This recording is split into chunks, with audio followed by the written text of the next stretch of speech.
want to know how to redeem codes or redeem rewards or anything in TaskRabbit. So if you want to enter redemption code and redeem any rewards or any stuffs from TaskRabbit, this video is for you.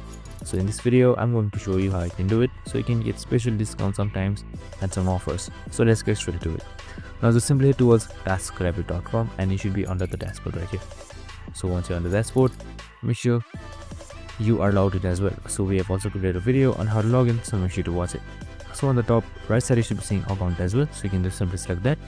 So now once you have selected an account, you should be provided with various interfaces, and on the leftmost side you should be seeing other options, and right below business information you should be seeing account balance. Just simply select that, and now once you've selected it, you can just simply see the redemption code that you can enter right here.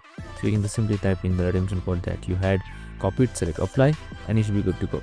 So once that is done, your redemption should be completed and you should be given various offers, and that's it. I hope this video helped. If it did, make sure to like, subscribe, and tune in with us for more of these videos. See you on the next one.